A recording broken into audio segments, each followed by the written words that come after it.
Hi, ಎಲ್ಲರಿಗೂ ನಮಸ್ಕಾರ. ಚಾಣಕ್ಯ ಕ್ರಾಂತಿ ಯೂಟ್ಯೂಬ್ ಚಾನಲ್ಗೆ ಎಲ್ಲರಿಗೂ ಸ್ವಾಗತ. ಇವತ್ತಿನ video GK today current affairs July 19 ಮತ್ತು 20ರದು. Question number 1. ಇತ್ತೀಚೆಗೆ ವಿದೇಶಾಂಗ ಸಚಿವ ಎಸ್ ಜಯಶಂಕರ್ ಅವರು ಭಾರತದ ಮೊದಲ ಸಾಗರೋತ್ತರ ಜನ ಔಷಧಿ ಕೇಂದ್ರವನ್ನು ಯಾವ ದೇಶದಲ್ಲಿ ಉದ್ಘಾಟಿಸಿದರು? Option A Vietnam, B Indonesia, C Mauritius, D Malaysia. ಸರಿಯಾದ ಉತ್ತರ ಆಪ್ಷನ್ ಸಿ ಮಾರಿಷಸ್. ವಿದೇಶಾಂಗ ವ್ಯವಹಾರಗಳ ಸಚಿವ ಎಸ್ ಜಯಶಂಕರ್ ಅವರು ಮಾರಿಷಸ್ನಲ್ಲಿ ಭಾರತದ ಮೊದಲ ಸಾಗರೋತ್ತರ ಜನೌಷಧಿ ಕೇಂದ್ರವನ್ನು ಉದ್ಘಾಟಿಸಿದರು. ಪ್ರಸ್ತುತ ಮಾರಿಷಸ್ನ ಪ್ರಧಾನಮಂತ್ರಿ ಪ್ರವೀಂದ್ ಕುಮಾರ್ ಜುಗನ್ನಾಥ್. ಈ ಯೋಜನೆಯು ಕೈಗೆಟುಕುವ ದರದಲ್ಲಿ ಭಾರತದಲ್ಲಿ ತಯಾರಿಸಿದ ಔಷಧಿಗಳನ್ನು ಒದಗಿಸುವ ಗುರಿಯನ್ನು ಹೊಂದಿದೆ. Question number 2. ಯುವಕರಿಗೆ ಉದ್ಯೋಗ ತರಬೇತಿ ಮತ್ತು ಸ್ಟೈಪಂಡ್ಗಳನ್ನು ಒದಗಿಸಲು ಯಾವ ರಾಜ್ಯ ಸರ್ಕಾರವು ಇತ್ತೀಚೆಗೆ ಲಡ್ಕಾ ಬಾವು ಯೋಜನೆಯನ್ನು ಪ್ರಾರಂಭಿಸಿದೆ? Option A Kerala, B Maharashtra, C Telangana, D Karnataka. ಸರಿಯಾದ ಉತ್ತರ ಆಪ್ಷನ್ ಬಿ ಮಹಾರಾಷ್ಟ್ರ. ಮಹಾರಾಷ್ಟ್ರ ಮುಖ್ಯಮಂತ್ರಿ ಏಕನಾಥ್ ಶಿಂದೆ ಅವರು ಜುಲೈ 17, 2024ರಂದು ಪಂಢರಾಪುರದಲ್ಲಿ ಲಡ್ಕಾ ಬಾವು ಯೋಜನೆಯನ್ನು ಘೋಷಿಸಿದರು. ಈ ಯೋಜನೆಯು ನಿರುದ್ಯೋಗಿ ಪುರುಷ ಯುವಕರಿಗೆ ಉದ್ಯೋಗ ತರಬೇತಿ ಮತ್ತು ಸ್ಟೈಪಂಡ್ಗಳನ್ನು ನೀಡುತ್ತದೆ. 12ನೇ ತರಗತಿ ಪಾಸಾದವರಿಗೆ 6,000 ರೂಪಾಯಿ, ಡಿಪ್ಲೊಮಾ ಹೊಂದಿರುವವರಿಗೆ 8,000 ರೂಪಾಯಿ ಮತ್ತು ಪದವೀಧರರಿಗೆ 10,000 ರೂಪಾಯಿ ಒದಗಿಸುತ್ತದೆ. Question number 3. ಇತ್ತೀಚೆಗೆ ಯುರೋಪಿಯನ್ ಪಾರ್ಲಿಮೆಂಟ್ನ ಅಧ್ಯಕ್ಷರಾಗಿ ಯಾರು ಮರುಆಯ್ಕೆ ಆಗಿದ್ದಾರೆ? Option A Angelika Niebler, B Manfred Weber, C Robert Metsola, D Markus Ferber. ಸರಿಯಾದ ಉತ್ತರ option C Roberta Metsola. Roberta Metsola ಮೊದಲ ಸುತ್ತಿನಲ್ಲಿ 562 ಮತಗಳನ್ನು ಗೆದ್ದು ಯುರೋಪಿಯನ್ ಸಂಸತ್ತಿನ ಅಧ್ಯಕ್ಷರಾಗಿ ಮರು ಆಯ್ಕೆ ಆದರು. ಮಾಲ್ಟಾದ ಮಧ್ಯಬಲ ರಾಜಕಾರಣಿ ಮೆಟ್ಸುಲಾ ಇನ್ನೂ 2.5 ವರ್ಷಗಳನ್ನು ಪೂರೈಸುತ್ತಾರೆ. Question number 4. ವಿಶ್ವ ಜೂನಿಯರ್ ಸ್ಕ್ವಾಷ್ ಚಾಂಪಿಯನ್ಶಿಪ್ 2024ರಲ್ಲಿ ಯಾವ ಭಾರತೀಯ ಆಟಗಾರ ಕಂಚಿನ ಪದಕವನ್ನು ಗೆದ್ದಿದ್ದಾರೆ? Option A Shaurya Bawa, B Mohammad Zakaria, C Kush Kumar, D Anahat Singh. ಸರಿಯಾದ ಉತ್ತರ option A Shaurya Bawa.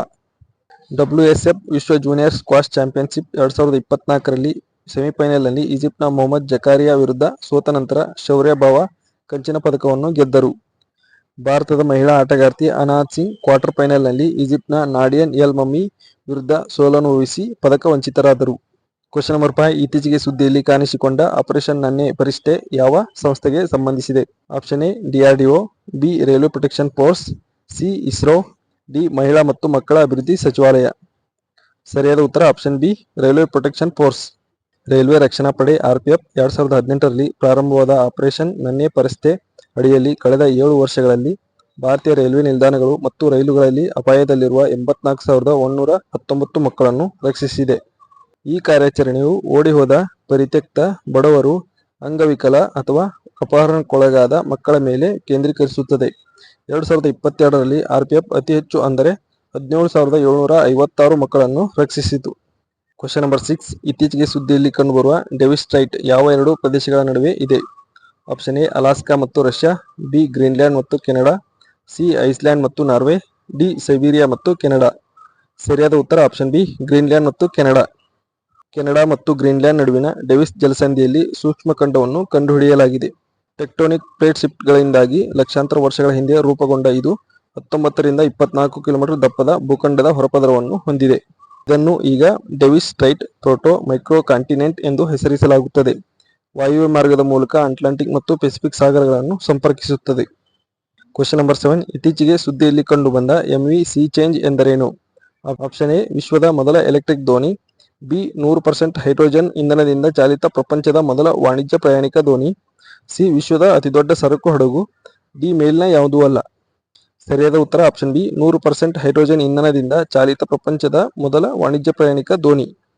MV sea change ವಿಶ್ವದ ಮೊದಲ ವಾಣಿಜ್ಯ ಪ್ರಯಾಣಿಕ ದೋಣಿ. ಇದು 100% ಹೈಡ್ರೋಜನ್ ಇಂಧನದಿಂದ ಚಾಲಿತವಾಗಿದೆ.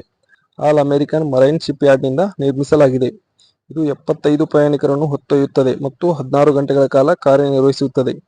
ಪ್ರತಿ ಇಂಧನ ತುಂಬುವಿಕೆಗೆ 300 ನಾಟಿಕಲ್ ಮೈಲುಗಳನ್ನು ಒಳಗೊಂಡಿದೆ. Question number 8. ಇತ್ತೀಚೆಗೆ ಸುದ್ದಿಯಲ್ಲಿ ಕಂಡುಬರುವ emergency credit line guarantee scheme ಯಾವ ಸಚಿವಾಲಯದ ಕಾರ್ಯಾಚರಣೆಯ ಡೊಮೇನ್ ಅಡಿಯಲ್ಲಿ ಇದೆ? ಆಪ್ಷನ್ ಎ ನಗರಾಭಿವೃದ್ಧಿ ಸಚಿವಾಲಯ, ಬಿ ರಕ್ಷಣಾ ಸಚಿವಾಲಯ, ಸಿ ಹಣಕಾಸು ಸಚಿವಾಲಯ, ಡಿ ಗ್ರಾಮೀಣಾಭಿವೃದ್ಧಿ ಸಚಿವಾಲಯ. ಸರಿಯಾದ ಉತ್ತರ ಆಪ್ಷನ್ ಸಿ ಹಣಕಾಸು ಸಚಿವಾಲಯ. ಇತ್ತೀಚೆಗೆ ಕೋವಿಡ್-19 ಪೀಡಿತ ವ್ಯವಹಾರಗಳಿಗೆ ಸಹಾಯ ಮಾಡಲು 2020ರಲ್ಲಿ ಭಾರತವು ಪ್ರಾರಂಭಿಸಿದ ತುರ್ತು ಕ್ರೆಡಿಟ್ ಲೈನ್ ಗ್ಯಾರಂಟಿ ಸ್ಕೀಮ್ ಅಡಿಯಲ್ಲಿ ಅಧಿಕಾರಿಗಳು 6% ಅನುತ್ಪಾದಕ ಆಸ್ತಿಗಳ ದರವನ್ನು ವರದಿ ಮಾಡಿದ್ದಾರೆ. ಹಣಕಾಸು ಸಚಿವಾಲಯದ ಹಣಕಾಸು ಸೇವೆಗಳ ಇಲಾಖೆ ಮತ್ತು national credit guarantee trustee company limited ನಿರ್ವಹಿಸುವ ಈ ಯೋಜನೆಯು ಸಾಲದಾತರಿಗೆ 100ರಷ್ಟು ಖಾತರಿ ಕವರೇಜ್ ಅನ್ನು ಒದಗಿಸುತ್ತದೆ. Question number 9. ಪ್ರತಿಷ್ಠಿತ ಸಂಸ್ಥೆಯಾದ ಕಮಿಟಿ ಆನ್ ಸ್ಪೇಸ್ ರಿಸರ್ಚ್ ಇಂದ ಜಾಗತಿಕ ಬಾಹ್ಯಾಕಾಶ ಸಮ್ಮೇಳನದಲ್ಲಿ ಯಾವ ಇಬ್ಬರು ಭಾರತೀಯ ಬಾಹ್ಯಾಕಾಶ ವಿಜ್ಞಾನಿಗಳು ಗೌರವವನ್ನು ಪಡೆದರು? ಆಪ್ಷನ್ ಎ ಪ್ರಹ್ಲಾದ್ ಚಂದ್ರ ಅಗರ್ವಾಲ್ ಮತ್ತು ಅನಿಲ್ ಭಾರದ್ವಾಜ್, ಬಿ ಅಜಯ್ ಕುಮಾರ್ ಸೂದ್ ಮತ್ತು ಪವನ್ ಕುಮಾರ್, ಸಿ ಲಲಿತಾ ಅಬ್ರಾಮ್ ಮತ್ತು ರಾಜೀವ್ ಗೌಬಾ, ಡಿ ಅಶ್ವಿನಿ ವಾಸವಾಡ್ ಮತ್ತು ಶರ್ಮಿಳಾ ಭಟ್ಟಾಚಾರ್ಯ. ಸರಿಯಾದ ಉತ್ತರ ಆಪ್ಷನ್ ಎ ಪ್ರಹ್ಲಾದ್ ಚಂದ್ರ ಅಗರ್ವಾಲ್ ಮತ್ತು ಅನಿಲ್ ಭಾರದ್ವಾಜ್. ಭಾರತೀಯ ಬಾಹ್ಯಾಕಾಶ ವಿಜ್ಞಾನಿಗಳಾದ ಪ್ರಹ್ಲಾದ್ ಚಂದ್ರ ಅಗರ್ವಾಲ್ ಮತ್ತು ಅನಿಲ್ ಭಾರದ್ವಾಜ್ ಅವರು ದಕ್ಷಿಣ ಕೊರಿಯಾದ ಬುಸಾನ್ನಲ್ಲಿ ನಡೆದ 45ನೇ ವೈಜ್ಞಾನಿಕ ಅಸೆಂಬ್ಲಿಯಲ್ಲಿ COSPAR ನಿಂದ ಪ್ರತಿಷ್ಠಿತ ಪ್ರಶಸ್ತಿಗಳನ್ನು ಪಡೆದರು. TIFR ನ ನಿವೃತ್ತ ಪ್ರಾಧ್ಯಾಪಕ ಅಗರ್ವಾಲ್ ಎಕ್ಸ್-ರೇ ಖಗೋಳಶಾಸ್ತ್ರ ಮತ್ತು ಅಸ್ಟ್ರೋಸ್ಟ್ಯಾಟ್ನ ಪ್ರಮುಖ ಕೊಡುಗೆಗಳಿಗಾಗಿ ಹ್ಯಾರಿ ಮಾಸ್ಸೆ ಪ್ರಶಸ್ತಿಯನ್ನು ಗಳಿಸಿದರು. 2017ರಿಂದ PRL ನಿರ್ದೇಶಕರಾಗಿರುವ ಭಾರದ್ವಾಜ್ ಅವರು ಗ್ರಹಗಳ ಬಾಹ್ಯಾಕಾಶ ವಿಜ್ಞಾನದಲ್ಲಿ ಅವರ ಕೆಲಸಕ್ಕಾಗಿ ಮತ್ತು ಇಸ್ರೋದ ಕಾರ್ಯಾಚರಣೆಗಳಲ್ಲಿ ಪ್ರಮುಖ ಪಾತ್ರಗಳಿಗಾಗಿ ವಿಕ್ರಮ್ ಸಾರಾಭಾಯ್ ಪದಕವನ್ನು ಪಡೆದಿದ್ದಾರೆ. Question number 10. ಇತ್ತೀಚೆಗೆ ಅಫ್ಘಾನಿಸ್ತಾನ್, ಪಾಕಿಸ್ತಾನ್ ಮತ್ತು ಬಾಂಗ್ಲಾದೇಶದಿಂದ ಅಲ್ಪಸಂಖ್ಯಾತ ನಿರಾಶ್ರಿತರಿಗೆ ಭಾರತೀಯ ಪೌರತ್ವವನ್ನು ನೀಡಲು ಯಾವ ರಾಜ್ಯ ಸರ್ಕಾರವು ವಿಶೇಷ ಶಿಬಿರಗಳನ್ನು ಆಯೋಜಿಸುತ್ತಿದೆ? Option A Gujarat, B Rajasthan, C Maharashtra, D Karnataka. ಸರಿಯಾದ ಉತ್ತರ ಆಪ್ಷನ್ ಬಿ ರಾಜಸ್ಥಾನ್. ಅಫ್ಘಾನಿಸ್ತಾನ್, ಪಾಕಿಸ್ತಾನ್ ಮತ್ತು ಬಾಂಗ್ಲಾದೇಶದ ಅಲ್ಪಸಂಖ್ಯಾತ ನಿರಾಶ್ರಿತರಿಗೆ ಭಾರತೀಯ ಪೌರತ್ವವನ್ನು ನೀಡಲು ರಾಜಸ್ಥಾನ್ ಸರ್ಕಾರವು ವಿಶೇಷ ಶಿಬಿರಗಳನ್ನು ಆಯೋಜಿಸುತ್ತಿದೆ. ಸರಳೀಕೃತ ನಿಯಮಗಳು ಪೌರತ್ವ ಪ್ರಮಾಣಪತ್ರಗಳನ್ನು ನೀಡಲು ಜಿಲ್ಲಾಧಿಕಾರಿಗಳಿಗೆ ಅಧಿಕಾರ ನೀಡಿದ್ದಾರೆ. 2016ರಿಂದ 2024ರವರೆಗೆ 2329 ನಿರಾಶ್ರಿತರು ಪೌರತ್ವವನ್ನು ಪಡೆದರು. 1566 ಅರ್ಜಿಗಳು ಬಾಕಿ ಉಳಿದಿವೆ. 2019ರ ಪೌರತ್ವ ತಿದ್ದುಪಡಿ ಕಾಯ್ದೆ ಡಿಸೆಂಬರ್ 31, 2014ರೊಳಗೆ ಭಾರತವನ್ನು ಪ್ರವೇಶಿಸಿದ ಈ ದೇಶಗಳ ಮುಸ್ಲಿಮೇತರ ಸಮುದಾಯಗಳಿಗೆ ಪೌರತ್ವವನ್ನು ನೀಡುತ್ತದೆ.